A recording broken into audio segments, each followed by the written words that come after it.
All right, any given Sunday sports special. It's your boy Jesus. I got my man Anthony, and then I got Yep. Mr. Daddy Daycare himself, Steve. What's good, What's going on? fellas? What's going on, gents? Coming y'all. Man, listen, we are back. We are ready to rock and roll. I'm feeling good. I know Steve is feeling good. I know Anthony's feeling good. That's kind of why you guys have a show this week. I'm just kidding. Look, it's Oh the yeah, holiday yeah. season, No. man. I know I've been busy with work. So has Anthony. So has Steve. We're trying to get you guys as much as possible for the show. So let's get right to it. Steve, let's recap some of these games. Come on, my man. Yeah, let's go. Let's go to it. We have beating my Chubb Johnson, 4-7, putting up 140 points. He beats the Florida Thirst Traps, who's 3-8 now, put up 90 points. Fellas, what do you got to say about this matchup? I guess I'll go first with this one. Yeah. Dom, it's just too little, too late, man. Yeah, it's just you had a really solid overall game. I mean, only one person really didn't show for you. And even Trubisky at 16, at the end of the day, you're gonna get ups and downs from him. But Eric Ebron was your only no-show. Problem is Dom is you waited too long to kick it into gear. You thought you were gonna outsmart everybody pre-draft, and that's the reason why you're in the situation that you're in now, where you're not gonna make the playoffs. You're gonna be again looking on the outside from the outside looking in. And on the other side, Gabe, man, this has been a rough year for you. You've made some questionable decisions at times. You've panicked at times, but then you've also stayed patient. What I really am liking, and I'm telling you guys this right now, is I think next year, if he plays this smart, that Cam Newton to DJ Moore connection is going to be something special. Because remember, he could keep Moore and he could keep Cam Newton.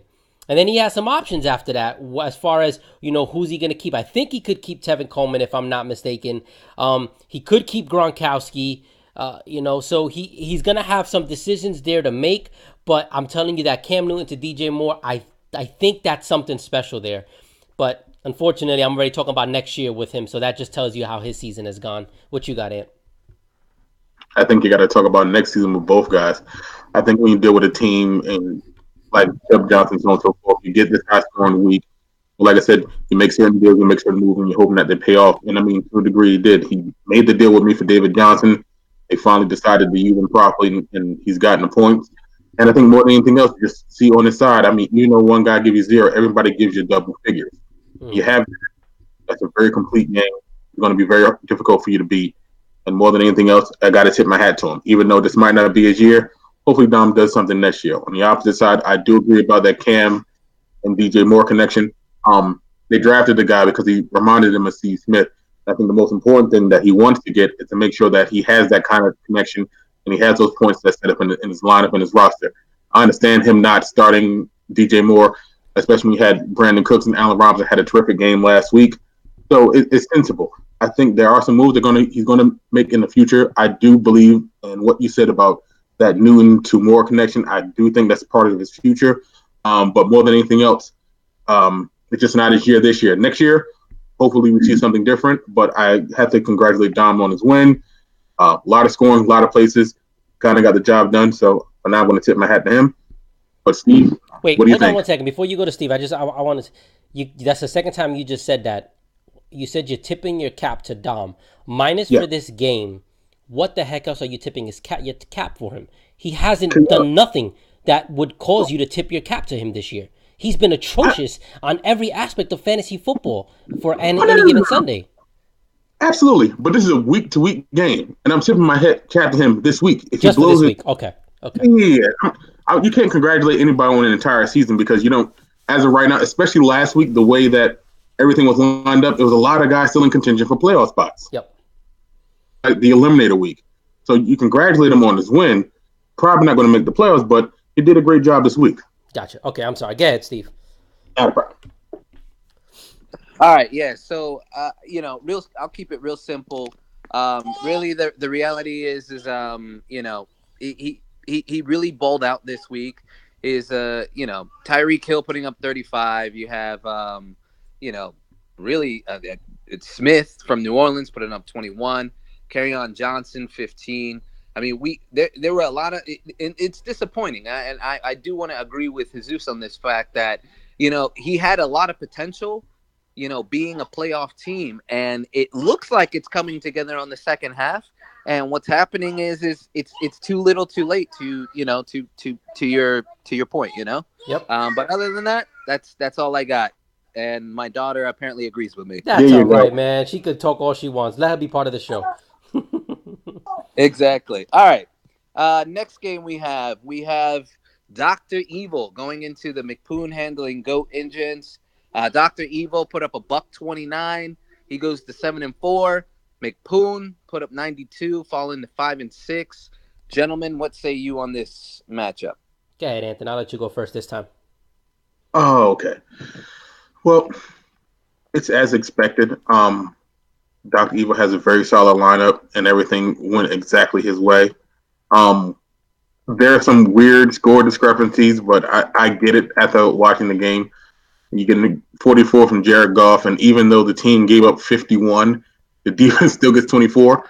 But that was a lot of defensive touchdowns, and watching the game, you kind of understood it. But the guys he needed to show up absolutely did. I mean, even Gurley, this is probably the weakest game he had all year, but I mean, you still had Goff going. You had a connection with him and Robert Woods.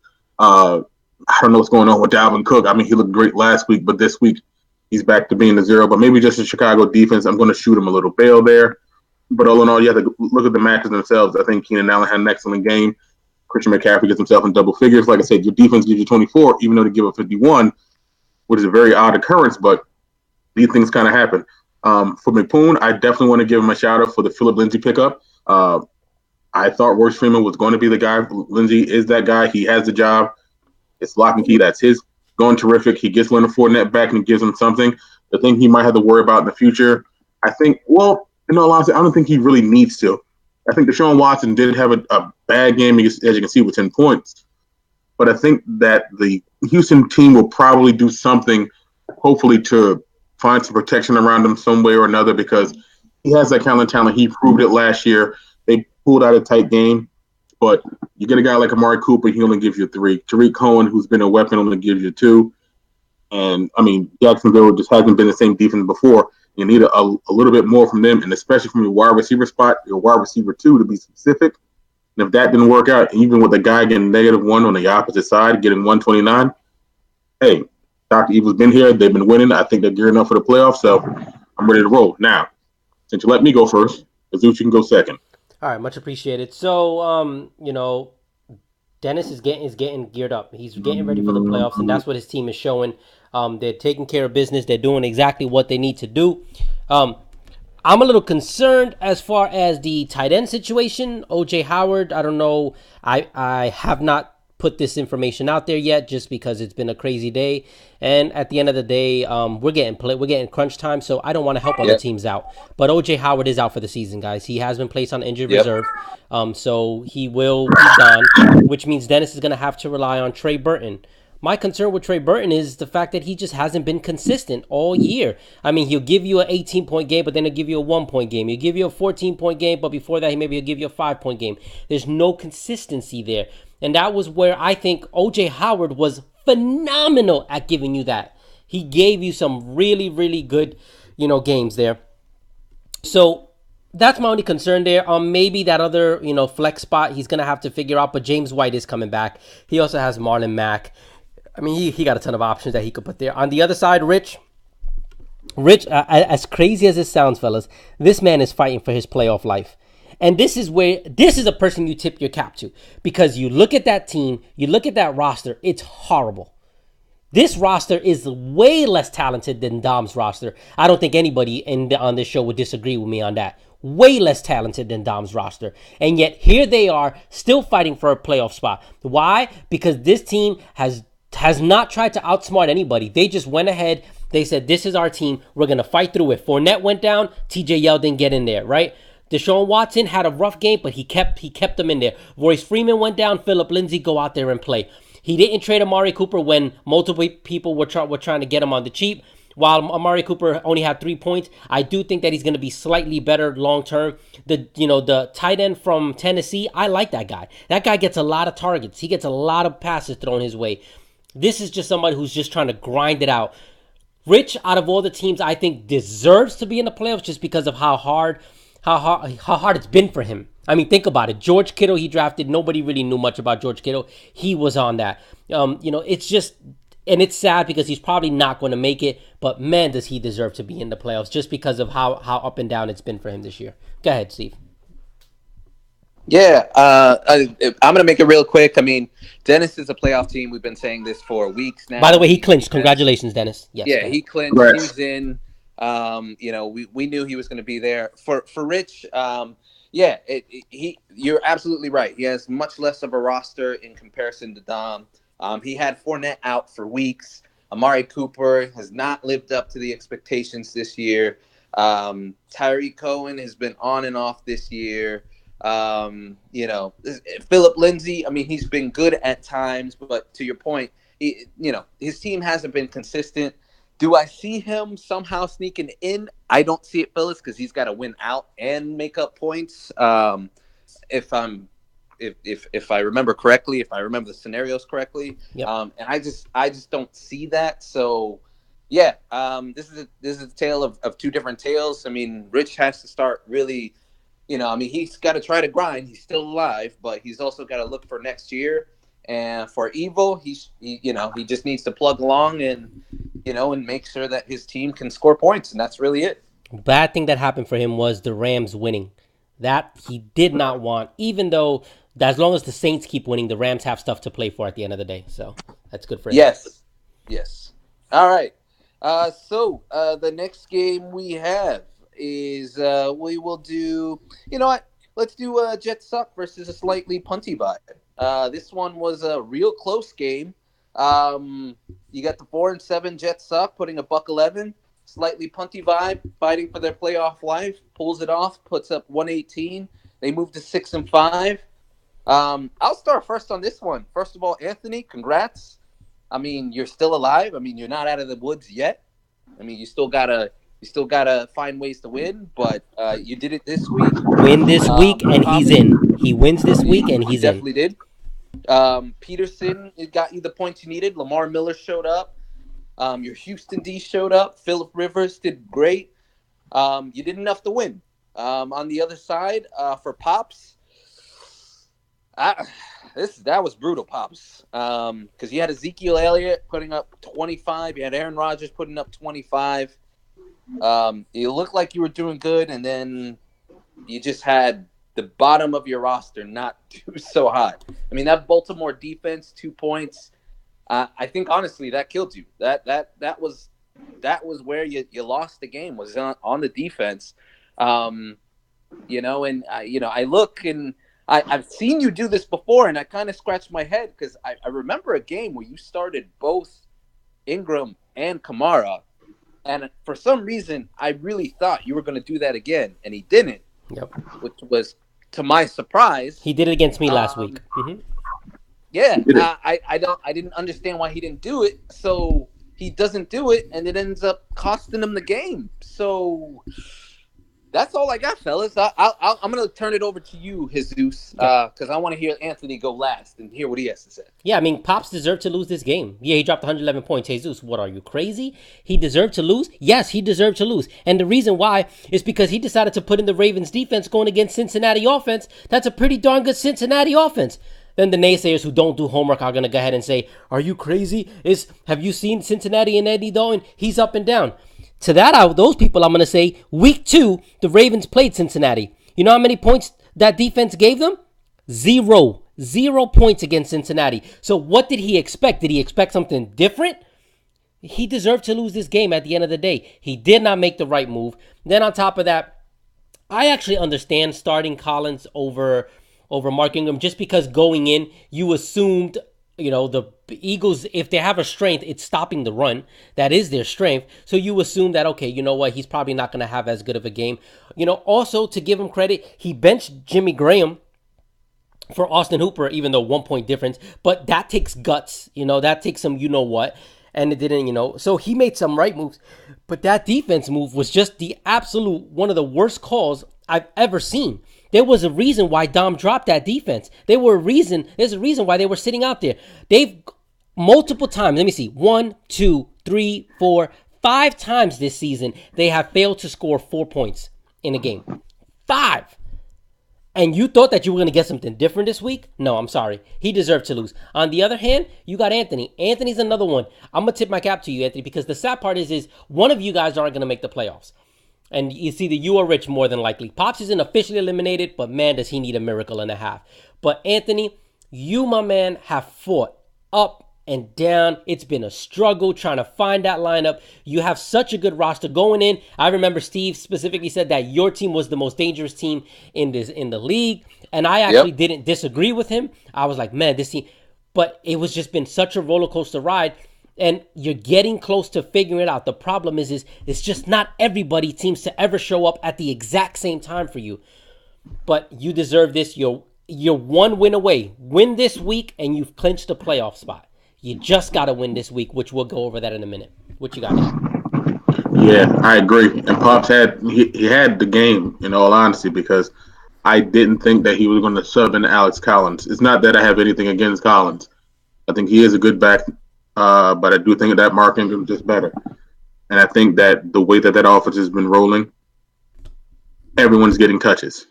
And Mark Ingram, if I'm looking at this correctly, Mark Ingram and Alvin Kamara are paired together, and it's kind of the whole purpose of you trading for Kamara, so you can kind of run those guys out there together, so you can have one guy at the running back spot or one at the flex or so on and so forth. Yep. Because you have that option. And I mean, to not run him out there when the week before he scored 21, and he got 22 this weekend, and I mean the stat line was basically the same, less than 15 carries, over 100 yards rushing, and at least a touchdown. I mean, he's done that 2 consecutive weeks. I don't see that actually changing. Like, even against Atlanta this week, you're going to get a heavy dose of both of them. So I was really expecting that to happen. If that would have happened, it probably would have turned the game. As a matter of fact, the weird thing, if you actually look at the points, was 16-22, a slight difference. If he would have sat Kamara, which he wasn't going to, and put in Ingram, he almost wins the matchup. But it's a weird thing because you get those guys because you want to put them in there together. And for him to not do that was kind of surprising, and just kind of worked out my way. And more than anything else, because I was at the game, I want to thank Evan Ingram for that long 50-yard catch because I really needed that. Because he had one catch, he hurdles a guy like great. And nothing else happens the entire game. He gets that one run. And I'm watching that, like, part of me as a Giants fan is happy that he's going down the field. The other part of me wanted him to keep running so he could score so I can win in fantasy. I know that's selfish, but that's just what fantasy does to people. But in reality, I needed that win. It's almost like revenge for what Pops did to me last year. Yes. Because, it was pretty much a revenge game because I really needed that win last year. He knocked you out last year. You probably knocked him out this year. Great revenge. Yeah. It is basically two sides of the same coin. This way it flipped my way. And if everything works out, maybe I get to the playoffs. But we're going to see about that, but we'll talk about that soon. But let's move on to the next quick. And this is an honest question, guys. Yeah. Has fantasy football passed Pops by? You have to start to question that. He's made some really questionable decisions. Really questionable decisions this year. I can't do that because at the end of the day, Pops is a champion. He's been there multiple times. Two-time champ. Yep. Two-time champ, exactly. And I mean, look, we all have bad season, and we all have made questionable moves, and you could definitely chalk this one up this year, saying that he made some questionable moves, but I can't say it. He passed them by. Now I can say Dom, who has won a chip, football has passed them by, but I can't say that. So Pops trading away Kareem Hunt. So Pops trading away Kareem Hunt. Trading for Alvin Kamara when he already has Mark Ingram. Not making the move at any point in time to really bolster that number 2 wide receiver spot. Still going with Jimmy Graham after all we saw from him this season. Drafting him thinking that was a guy paying $20+. I don't know. I still got respect, but I just know Pops has killed Gabe this season for multiple decisions in trades, lineups, everything. But I don't know, man. You can't throw stones at a glass house when you live one yourself, and you got to be careful here because he's made some questionable moves. And Steve, I know you don't want to criticize him because you got Kareem Hunt and you are happy over there. Oh no, I'm happy. I'm not gonna lie. Like when he made that deal, I was surprised he offered that deal to me. But I got why he did it because at the end of the day, he did it because he wanted to avoid the tax. He didn't want to pay it, and he ended up getting Leonard Fournette for $5. Now from there, I'm a little confused why he did more trades and ended up getting Julio Jones. That I can't. Julio's been better than Fournette, but I get it. Yeah. Exactly. And in hindsight, I mean, you look at it. I mean, it still was a better deal. But yeah, I mean, I think he probably learned from it because, I mean, let's be real. This is the first year that rule was implemented where you don't have to pay the tax if you trade a player. Yep. So do I think Pops would ever offer a deal like that again? Absolutely not. Okay. I think he's learned from it. So that's why I can't chalk it up for him just yet. I'm not saying definitively. It's been questionable this year. But I'm sorry. Let's go ahead. My bad. All right, real quick. We'll go through these next two games. Yeah, go ahead, Ian. Hold on. I'll make it quick. With Pops, I don't think that it's a problem. I think with Pops, it's a term Wiley used, is paralysis by analysis. I think you're studying a bit too much and trying to look for trends and trying to find the angle or this or that might give it an edge. It's called the Dom disease. It's called the Dom disease. Yeah.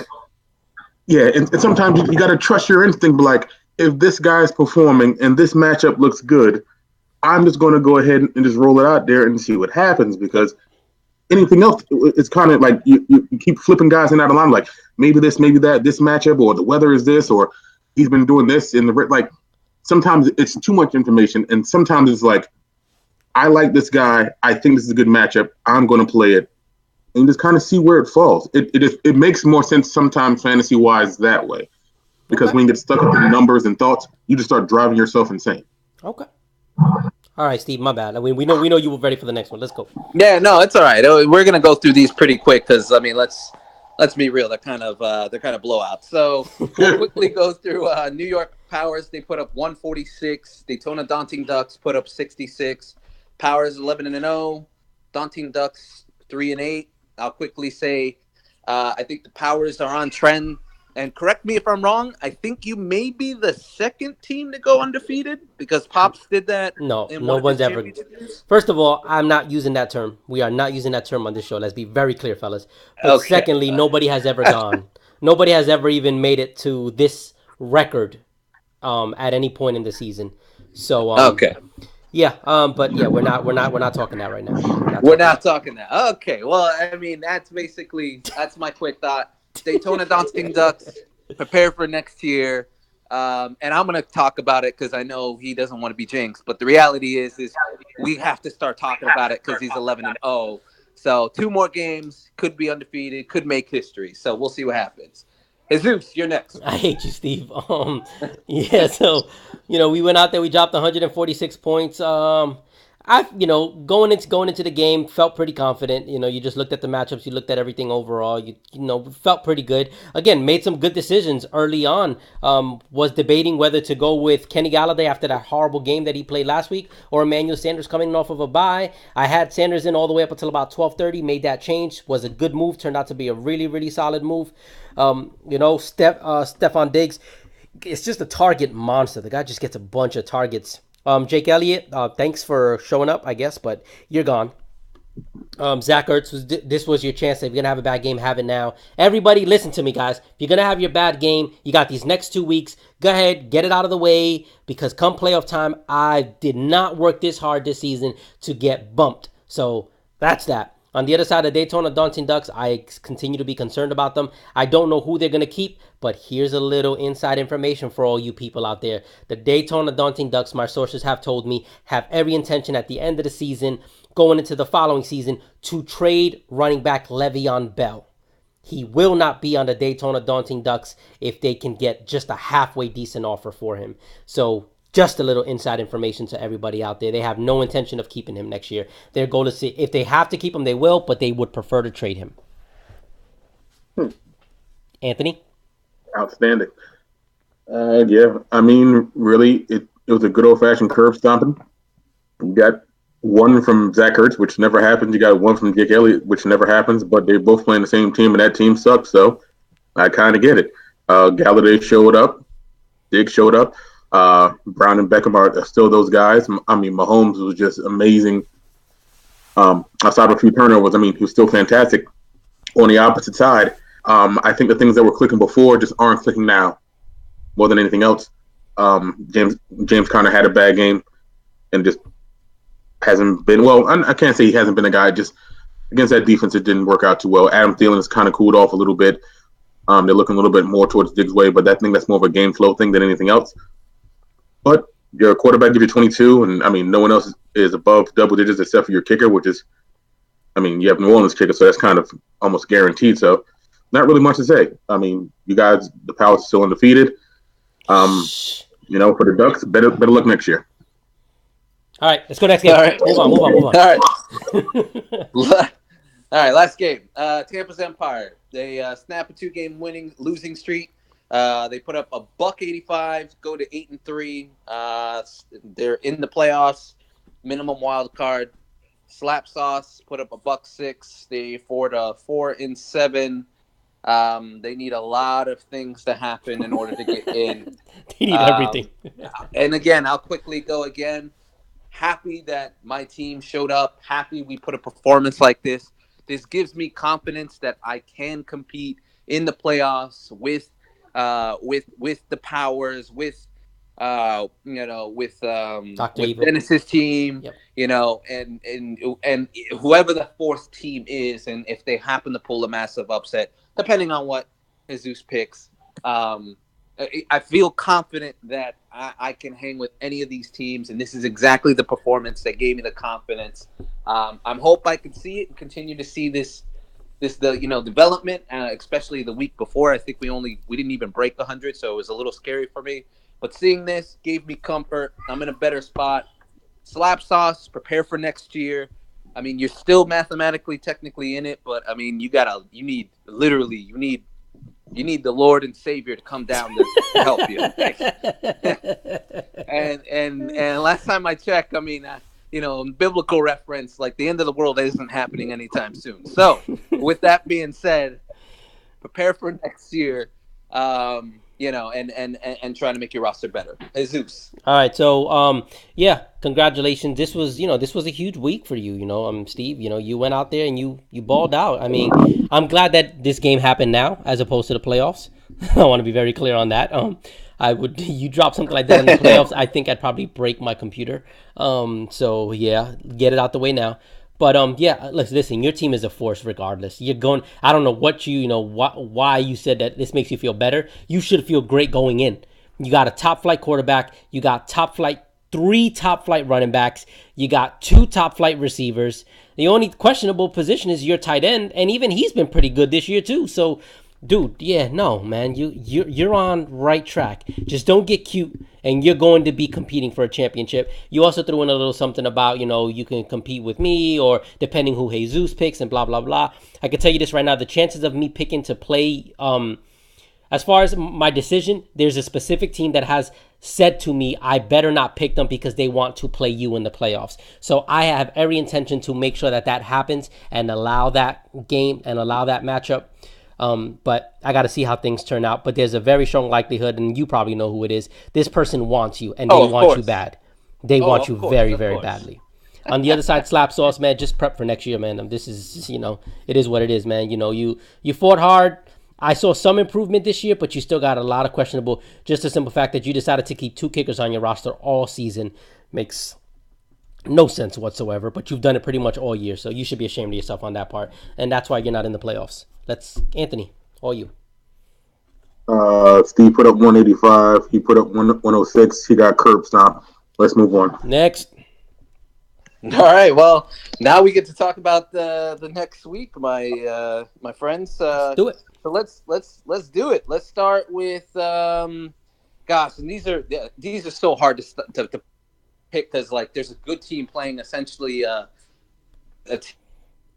we'll start with Florida Thirst Traps 3-8 playing Dr. Evil 7-4. I'll pick this game really quickly. I got the Evil. They're playing well.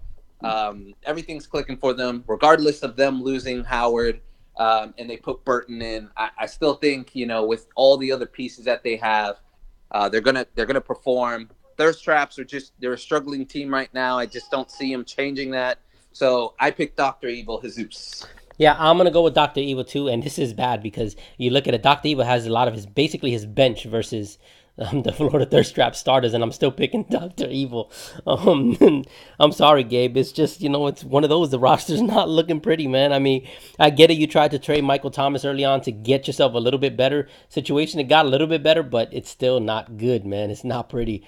So yeah, I'm gonna take the Thirst Traps on this. I think they're gonna go ahead. I think they're gonna. I mean, not Thirst. I'm sorry, Doctor Evil. I think they're gonna win this handily. And let's not forget, Doctor Evil is still in the fight for the division. And make no mistake about it, if he finds a way to pull off that division, if Steve loses his last two and Dennis wins his last two and surpasses Steve for the division, oh my Not goodness, gonna happen. Not will gonna happen. Let's our be real. group Let's chat go on fire if that does? I don't see it happening, to be honest with you. I really don't. But man, Steve, do not have an epic collapse like you did last year and allow that to happen. Do not do it. I'm not even worried. Give me Dr. Evil. Go ahead, Anthony. Give me the Thirst Traps because I just want to be petty. Oh. I don't want it to be a clean sweep. I don't care. I think I want Gabe to get a win. He deserves it. and I don't want Dr. Evil to be in the fight for the lead for the division, man. I want him to fall exactly in the wild card so he can get exactly what he's asking for. That's all I need to say about that. Oh, buddy. All right. I like that. He's asking for the smoke. So, as a matter of fact, he just put in all his bye guys just to lose on purpose. Regardless, even if he wins a division, he's still going to get what he wants, most likely. Because remember, exactly. I still then pick who plays who. So yeah, no, he don't got to worry about that. Okay. All right. So next game, another one that's a big spread. New York Powers 11-0 playing Beat My Chubb Johnson. Again, I'll go really quick on this game. I'm gonna say it. I know Jesus is gonna get mad. He's gonna throw stuff at me. He's gonna unfriend me. I mean, he's gonna do a lot of different things. But the reality is he has a supreme team. And looking at the schedule, I just don't see anybody who's gonna step up and upset him. So yes, give me the Powers to go to 12-0, and then we get to really talk about on the other side. As much as I like Dom's team, the issue that I have with Dom is Dom every now and then throws an inconsistent game in there, and I think he's going to do it this week. So yeah, give me the Powers. Anthony, you're next. I'm going to go with the Powers. They just seem to have better matchups. Even though I think some of the matchups are fairly difficult, I think that Melvin Gordon might have a hard time against Arizona. Sony Michel's just coming back. But they're just better matches on the other side. And even though Carson Wentz has been struggling, and even though I like Lamar Jackson as like a person, I just don't believe in him necessarily as a quarterback. And you're going to roll him out there instead of Trubisky. That's neither here nor there. I don't think it'll be enough to save him either way. Just not enough talent at wide receiver. Running backs are okay, but it's still not better than the backs that he has. Defense, you still got the Bears defense. There's not much to say, man. The Powers going to take this one walking away. I'm going to go ahead. I'm going to take the Powers as well. I just think the Powers are a better team. Plus, I love Dom as a person, but, man, we all know as fantasy football goes, I do not like the guy. I think he's highly overrated. No, actually he's not overrated because people don't think he's good. I think he highly overrates himself. I think he thinks he's a better fantasy football person than what he actually is. Yeah, so I think we're going to go ahead and win. But if we don't, I'll survive. I do think, you look at the last 2 weeks with Dom scoring, he's dropped, 132 and then 140. So he's scored very, very well the last 2 weeks. But with that being said, he doesn't have Tyreek Hill. He doesn't have AJ Green. He's gonna roll with Lamar Jackson, who I like because he could run the ball, but that's kind of risky. And Carson Wentz, for as questionable as people think he's had really, this last game was his bad game. Before that, he was dropping over 20 almost every other game except his first week back. So I'm not too concerned as far as that goes. But yeah, give me the Powers. They should win this game. All right. So yeah, the next bad game. The Daytona Daunting Ducks versus Jet Suck. Daytona's 3-8. Jets suck 4-7. Again, I'll go really quick on this as well. I got Pops in this one. I think Pops will find a way to squeak this out. Um, I mean, Aaron Rodgers is playing Minnesota, but I do think Rodgers will put up some points. I think the Atlanta New Orleans game is going to be a shootout, so I do like Julio Jones. And he also has Ingram and Kamara, so it looks like he's listening to the show live, I guess. he's got he's got both of them in his lineup. So yeah, that's all I got to say. On the other side, Daytona, prepare for next year, start making them phone calls. Yeah. All right, I'll go next. I'm gonna go with Daytona Daunting Ducks on this one. I actually think that Pops is being what is it, paralysis by analysis or something like that. So Correct. he just saw what happened last week, where because he didn't play both those guys. This week, I don't think they're both going to have the big games. I think one of them will, but the other one won't. Plus, you got Alex Collins going against Oakland. They're going to run the football because of the fact that Lamar Jackson is probably going to be the quarterback. I would play Alex Collins this week, 100%, no doubt about it. I would probably bench one of those two running backs, which he's not going to end up doing. So that's there. I look at Daytona Daunting Ducks. Guys, quick question. I know we're going through these games pretty fast, but we have a minute or two. Where would Daytona Daunting Ducks be had Le'Veon Bell played this entire season and Jay Ajayi stayed healthy? Do we think they'd be a playoff team? I think they would make a very solid run. And I think there would be more losses on the teams that are higher up. I would say it's possible that I may have lost. I could even say maybe you may have lost once or twice too. Agreed. So I think they definitely get a lot more wins that are performing. Yeah, I'm sorry. I look at that and I'm just like, man, this ravished by injuries is just, it sucks, man. But I'm gonna go with them. Just listen, just out of the fact that I think Connors is gonna bounce back this week. I think he's gonna play well. I like Russell Wilson. He's been playing pretty good as of late. He's a second half quarterback. We all know that. He's always been that. He's gonna continue to be it. So I mean, you look at his last couple weeks: 25, 26, 28, 23, 32, 22. I mean, he's hit over 20 points for consecutively recently. And then Alshon Jeffrey's not going to have another game like he did before. So I think he's going to bounce back. I just saw what Mike Evans did to the Giants.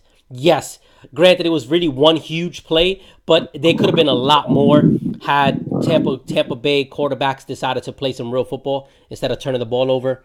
So, yeah, I'm going to go with the Daunting Ducks. Nothing against Pops, but, yeah, I just think that this is the type of year that he's having, and he'll be officially eliminated after this week. Okay. I'm going to take Pops, and I'm going to disagree about the Collins thing.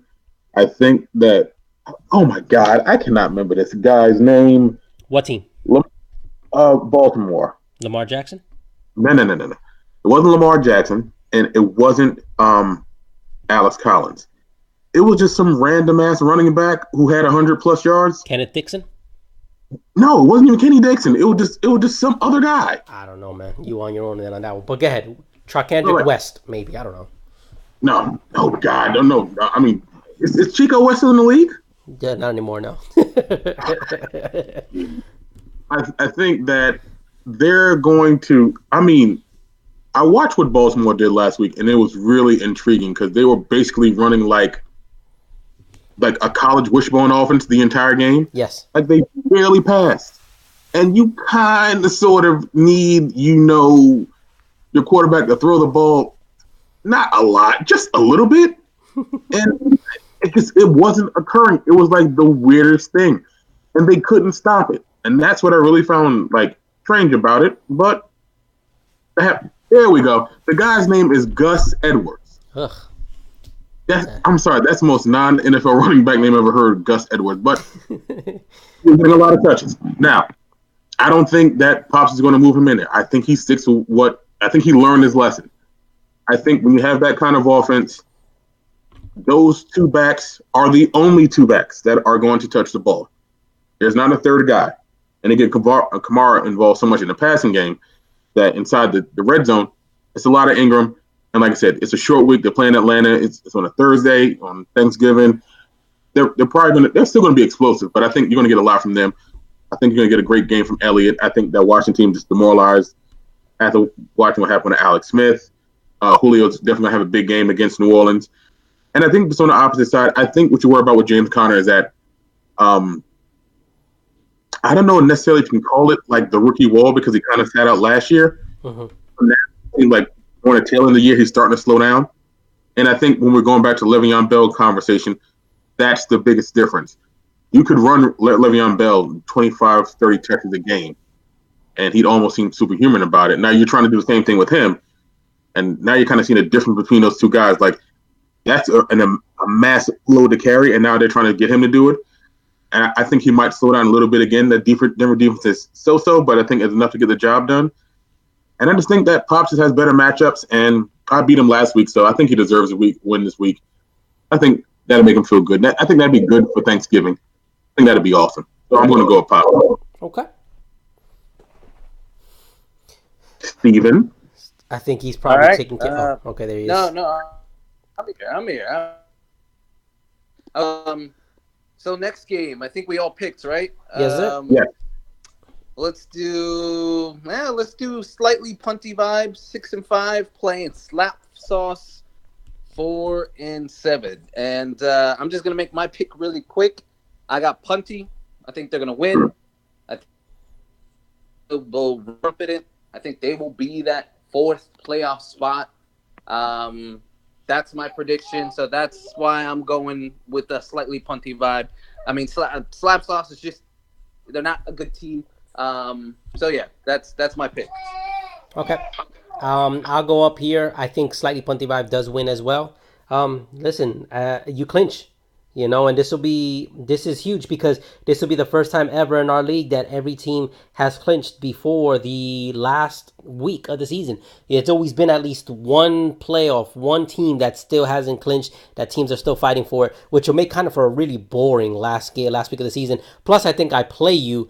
And just so you know, if that's the case, I'm more than likely to pick to play you again come playoff time. So I doubt I'm going to show my cards to you, but, who knows? I mean, we'll see. But yes, you do win this game. Better team, better matchups. I'll be surprised if I even see Slap Sauce do his lineup at this point, to be honest with you.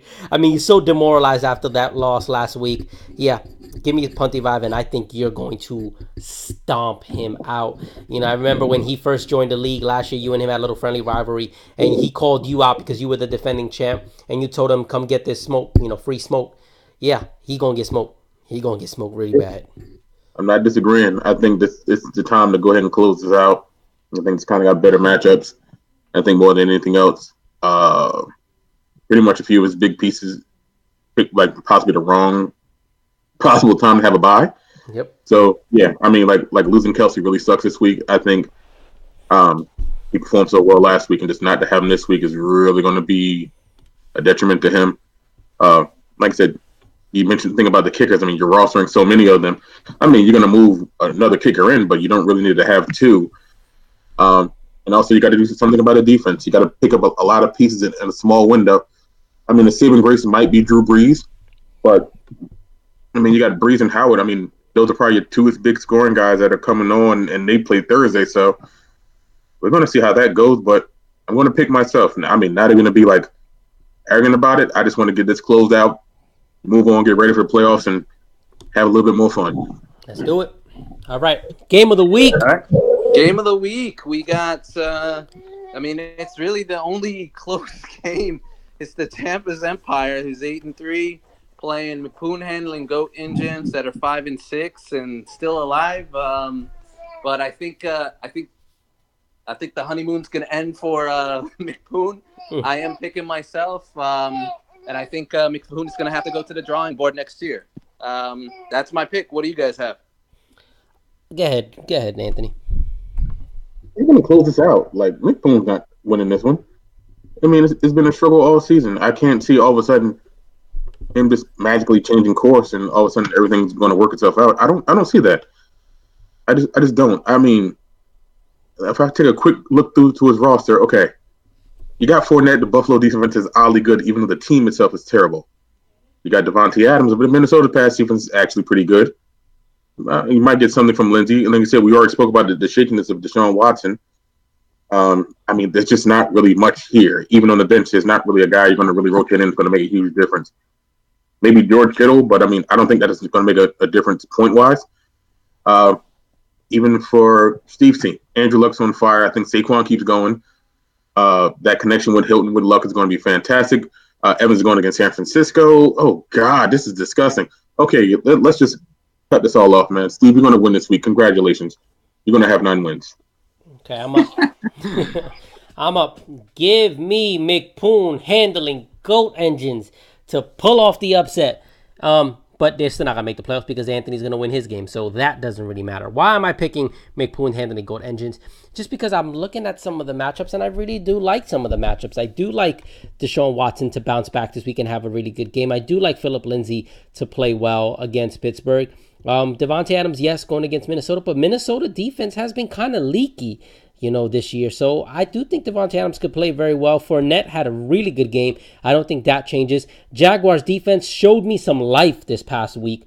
So yes, other than, that second half where Big Ben then turned it up, overall, they shut them down that whole first half. So yeah, Buffalo, I think they're going to play really, really well. George Kittle is going to go in that lineup, I would assume, going against Tampa, so give me that all day. On the other side, I think Steve's going to break 100. They have him at 93. I think that's absurd. I think Steve is actually going to definitely break 100. He's not going to lose because he didn't show up. He's just going to lose just because the other team had some really beneficial matchups. I think the Philly defense does bounce back this week. Again, they have a good front seven. So what we saw last week is really not the true Philadelphia Eagles, in my opinion. I could be wrong, but that's not who Philadelphia really is on defense. Now, the secondary is bad.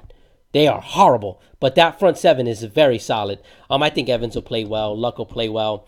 T.Y. has been up and down, but give me that. No Kareem Hunt scares me a little bit, and I don't think Jones is going to be that I'm gonna have Barber in there against San Fran. Peyton Barber, there you go. Okay, yep. So yeah, so you have Peyton Barber in there, and then Aaron Jones against Minnesota. I think Minnesota's going to do okay there. So yeah, I'm going to go with McPoon on the upset, which then at least makes it intriguing because Steve has a chance to reclaim his spot as the West Division champ, that being his division.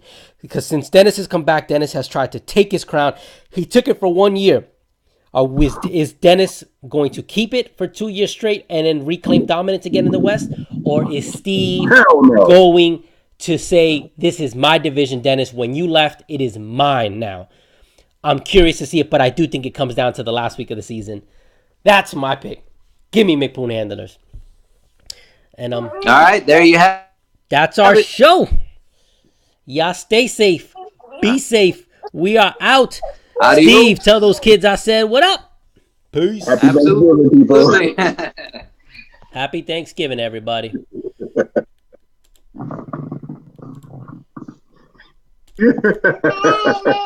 right, dudes. I'm gonna go.